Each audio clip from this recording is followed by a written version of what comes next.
বন্ধুরা, welcome back to my channel Durgapur entertainment চ্যানেলে তোমাদের সকলকে স্বাগত জানাই। আমরা আজ সকাল সকাল বেরিয়ে পড়েছি কালিকাপুর রাজবাড়ি ভ্রমণে দুজনে। কি কি দেখবো না দেখবো ভিডিওতে দেখতে পাবে, আর চেষ্টা করব ওখানে লাইভ আসার ফেসবুক পেজ থেকে। যদি নেটও ভালো পাই অবশ্যই লাইভে আসবো, আর এমনি তো রাজবাড়িটা পুরোটাই তোমাদের দেখাবো আজকের ভিডিওতে দেখতে পাবে। কেমন লাগলো না লাগলো অবশ্যই তোমরা কমেন্ট করে জানাবে। তুই কিছু বলবে? আর ঠান্ডায় মরে জমে যাচ্ছি, যাবো না ওখানে। ওখানে কি বলবো, ঠান্ডা প্রচন্ড ঠান্ডা জমে গেছি আমি জাস্ট। তো চলো যাওয়া যাক, ওখানে গিয়ে দেখা হচ্ছে। আমরা সকাল সকাল দুর্গাপুরের এজন টাউনশিপ ইস্কন মন্দির থেকে যাত্রা শুরু করলাম কালিকাপুর রাজবাড়ি পরিদর্শনের উদ্দেশ্যে।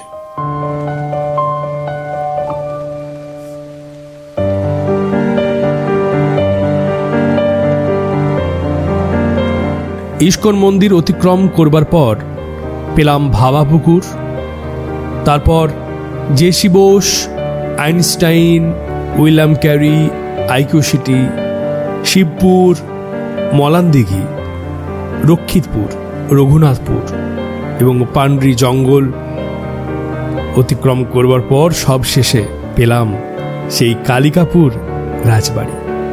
মোটামুটি ৩৩ কিলোমিটার দূরত্ব দেখলাম আমাদের উৎসস্থল থেকে কালিকাপুর গন্তব্যস্থল পর্যন্ত।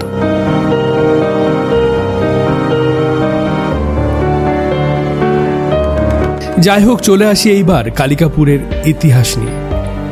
সেই ৪০০ বছর আগের ঘটনা। শোনা গেছে পূর্ব বর্ধমানের অন্যতম বিখ্যাত পূজা হল এই ৭ ভাইয়ের পূজা। বর্ধমান রাজার দেওয়ান ছিলেন পরমানন্দ রায়। তিনি ৪০০ বছর আগে রাজার সুনজরে পড়ায় তিনি কাঁকসায় এক বিশাল অঞ্চলে জমিদারিত্ব পান। তখন তিনি সেখানে জঙ্গল কেটে বাড়ি বানিয়ে থাকতে শুরু করেন এবং সেখানে তৈরি করেন দুর্গা মন্দির, পুকুর, শিব মন্দির, বাগান বাড়ি ইত্যাদি ইত্যাদি। বর্তমানে সেই বাড়ি কালিকাপুর রাজবাড়ি নামে পরিচিত।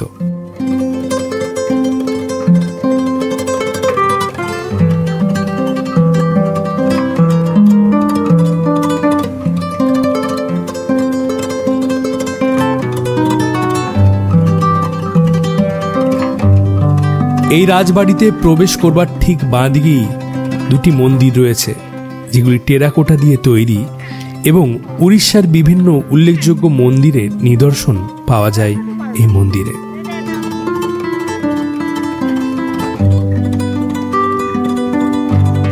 পরমানন্দ রায়ের ৭ ছেলে ছিল। পরবর্তীকালে কালিকাপুরে ৭ ছেলের নামে ৭ মহল, জমিদার বাড়ি তৈরি করেন। সেই সঙ্গে দুর্গা দালানও। বাইরের মন্দির দুটিও তারই তৈরি। পরমানন্দর বড় ছেলে কৈলাসপতি বর্ধমানের রাজার দেওয়ান ছিলেন। তিনিও রাধা বল্লভের এক বিশাল মন্দির বানিয়েছিলেন, কিন্তু তাতে বিগ্রহ প্রতিষ্ঠা না হয় সেটা পরিত্যক্ত হয়ে যায়। বর্তমানে এই ৭ মহলের একটি মাত্র মহলে এই বংশের ৮ম পুত্রের এক বংশধর বাস করেন।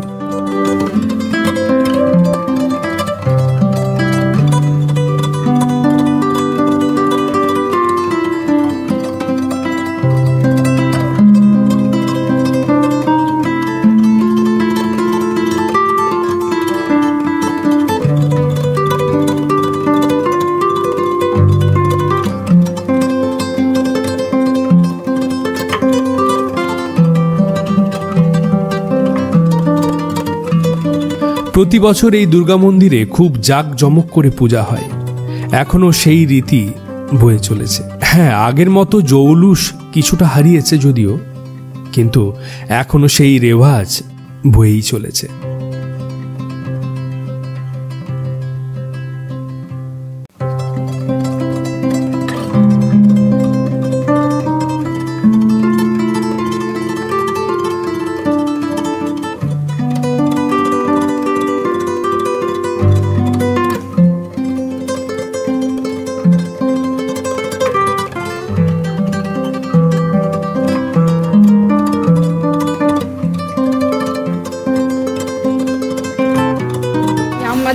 বউ মানুষ ছিল, হ্যাঁ তারা তোমার ঘাটে পুকুরে নামতে মানে হয়তো আমাদেরকে এখন পুকুরে দেখা যাবে, কিন্তু তাদেরকে পুকুরে দেখা যেত না।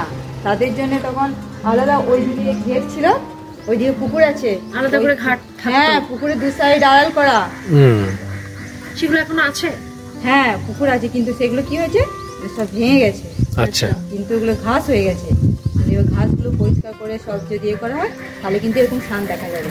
আর পুকুরের দু সাইডে যে ইয়েটা আছে, সিঁড়িগুলো আছে, সেগুলো এখন আছে, কিন্তু সেগুলো ভেঙে গেছে। আর দু সাইড তোমার ভেঙে গেছে। দুর্গা পূজার সময় প্রচুর দর্শনার্থী দূর দূরান্ত থেকে দর্শন করতে আসেন এই কালিকাপুরের রাজবাড়ির দুর্গাপুজো। দুর্গাপূজার সময় দৃশ্যটা ভিন্ন রকম।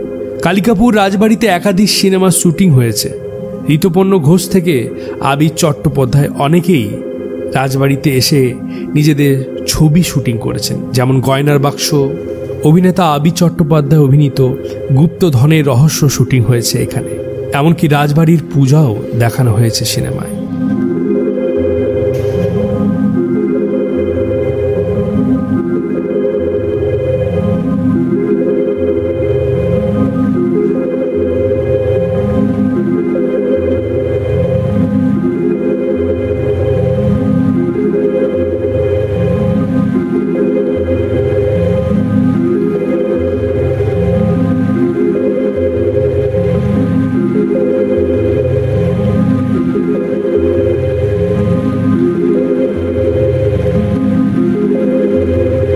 বছরের যে কোনো সময় ঘুরতে যাওয়ার জন্য কালিকাপুর একটা সুন্দর ঐতিহাসিক কেন্দ্র।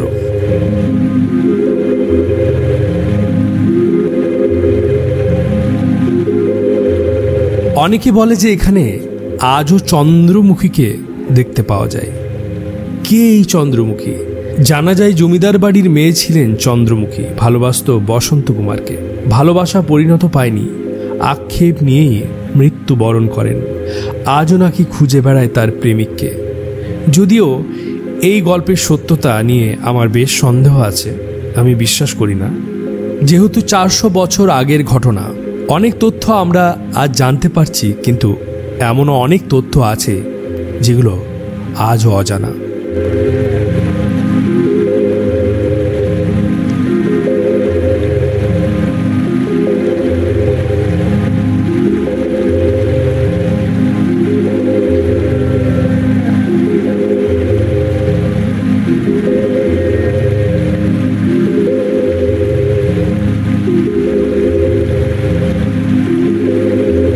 এই রাজবাড়িতে প্রবেশ করা মাত্রই একটা আলাদা অনুভব হলো, যেটা প্রত্যেকটা ঐতিহাসিক স্থানে গেলেই হয়। এই রাজপ্রাসাদের বিভিন্ন দেওয়ালে কত স্মৃতি লুকিয়ে আছে তা আমরা জানি না। যেহেতু ব্যবহার হয় না, সেহেতু বিল্ডিংয়ের গায়ে গায়ে গাছ, বিভিন্ন গাছ আগাছা জন্মে গেছে এবং বিশাল বড় নারকেল গাছ, তাল গাছ আমরা দেখতে পেলাম।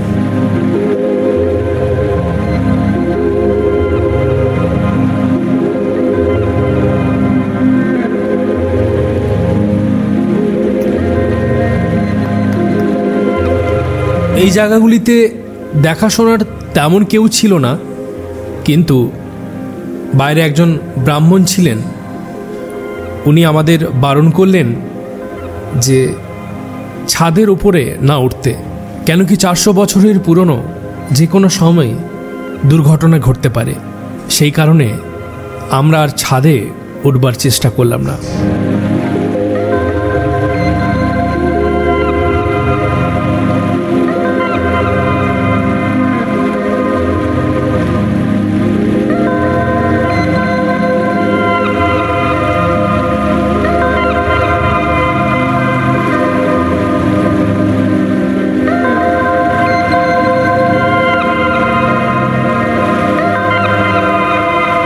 আমরা দুজনে পুরো চারিপাশটা ঘুরে সেখানকার পরিবেশ, সেখানকার স্মৃতিগুলোকে জাগিয়ে নেবার চেষ্টা করলাম।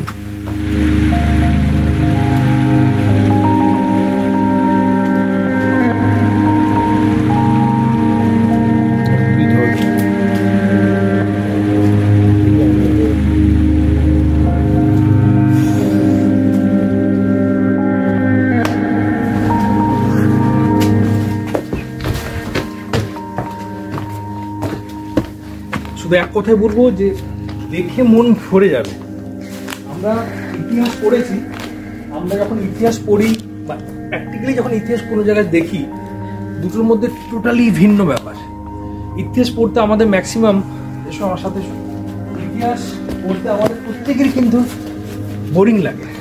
বোরিং লাগার কারণ হচ্ছে আমরা শুধু বই পড়ি, আমরা এই জায়গাগুলো কল্পনা বা অনুভব করতে পারি না। ঐতিহাসিক স্থানে গিয়ে সেখানকার ঐতিহাসিক ব্যাপারগুলো, রাজাদের ব্যাপার, কখন নির্মাণ হয়েছিল, কত বছরের স্থাপত্য, 400 বছরের পুরনো এটা। হ্যাঁ, তো এই বিষয়গুলো জানতে সত্যি কথা বলবো যে খুবই তখন মনে হবে ইতিহাসের ফ্যান হয়ে যাবে। রিয়েলি বলছি, যেটা মানে যত বেশি বিরক্তিকর সাবজেক্ট সেটা তত ইন্টারেস্টিং সাবজেক্ট যদি প্র্যাকটিক্যালি করো। সেই জন্য প্রতিটা সাবজেক্ট কিন্তু প্র্যাকটিক্যাল করা উচিত আমার মনে হয়। আজকে আমরা পুরো ফাঁকা পেয়েছি। সব থেকে বড় ব্যাপার যে আমরা যে এক্সপ্লোর করছি রাজবাড়িটা, আজকে আমরা একদম ফাঁকার মধ্যে জিনিসটা দেখতে পাচ্ছি, যেটা পুজোর টাইমে এলে এখানে আমাদের পুরোহিত বললেন যে প্রায় 2500 মানুষের ভিড় হয়, জায়গাটায় পুরো পাল্টে যায়। তো সেই জায়গায় এরকম একা একা ঘোরা এবং এত সুন্দর একটা রাজবাড়িকে এক্সপ্লোর করা, হেরিটেজ জায়গাকে ইয়ে করা আলাদাই মজা। কালিকাপুর রাজবাড়িতে ভ্রমণ করতে গেলে একজন ভ্রমণার্থী হিসাবে যদি যান তাহলেও ভালো লাগবে। আপনি যদি একজন ব্লগার হয়ে যান তাহলেও ভালো লাগবে, এবং আপনি যদি কোনো ছবির ডিরেক্টর হন তাতেও আপনার ভালো লাগবে।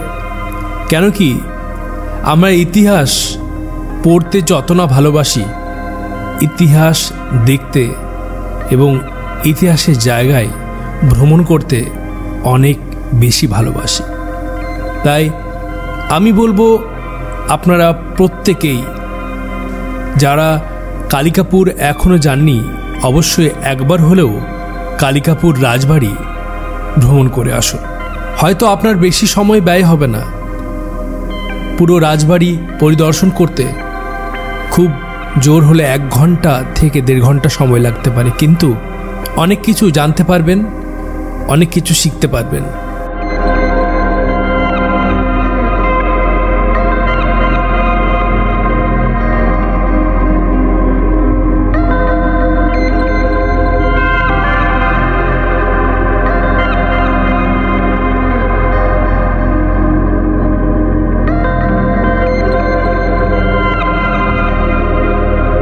খোঁজ নিয়ে জানা গেছে এই দুটি মন্দিরের প্রথমটি হল পরমেশ্বর ও দ্বিতীয়টি হল হংসেশ্বর। প্রথম মন্দিরটি হল পরমেশ্বরের, দ্বিতীয় মন্দিরটি হল হংসেশ্বরের।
কালিকাপুর রাজবাড়ি পরিদর্শন করবার পর আমরা যথারীতি বাড়ি ফেরার মুখে রক্ষিতপুরে দাঁড়ালাম এবং প্রচণ্ড খিদে পেয়েছিল, সেই কারণে চপ মুড়ি আমরা খেয়ে নিলাম।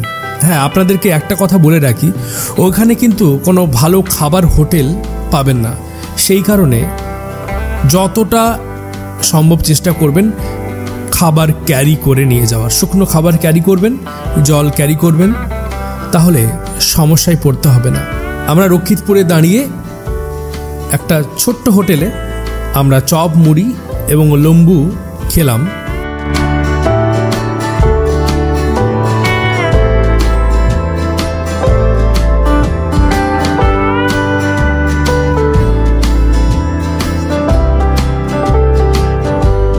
খাওয়া দাওয়ার পর সেই যথারীতি একই রাস্তায় আমরা বাড়ি ফিরলাম। একটা সুন্দর অনুভূতি, একটা সুন্দর স্মৃতি, কতগুলো ভিডিও ফুটেজ, কতগুলো ছবি নিয়ে আমরা ফিরলাম। আশা রাখবো পরবর্তী ভিডিওতে আপনাদের জন্য এমনই সুন্দর একটি উপস্থাপনা নিয়ে আসার।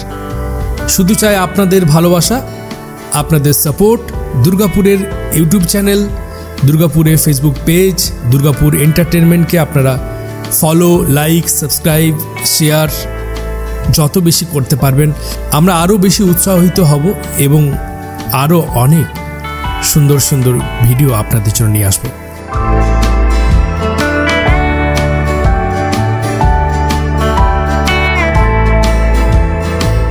আমরা কালিকাপুর রাজবাড়ি ঘুরে এলাম, ভীষণ সুন্দর লাগলো। সব থেকে মজা লাগলো আমরা ফাঁকায় ফাঁকায় একা একা ঘুরেছি, হেভি হেভি হেভি ফাটাফাটি লাগলো।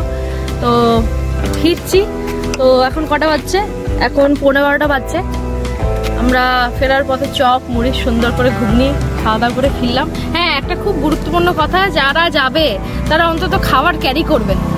খাবার না ক্যারি করলে খুব সমস্যা, ভীষণ সমস্যা। আর ঘুরে আসতে পারো, জায়গাটা ঘোরার জন্য এবং ঐতিহাসিক জায়গা দেখার জন্য ভীষণ ভালো। মজা পেয়েছি, শীতকাল বেশ ভালো। আমি আর দাদা গেছিলাম। তো সম্পূর্ণ ভিডিওটি দেখতে গেলে দুর্গাপুর এন্টারটেনমেন্ট চ্যানেলকে সাবস্ক্রাইব করে নিও এবং 1-2 দিনের মধ্যে ভিডিওটি চলে আসবে আমাদের চ্যানেলে। তো অবশ্যই চোখ রাখো আমাদের চ্যানেলে। ব্যাস, আজকে ভিডিওটা এই পর্যন্তই, দেখতে থাকো।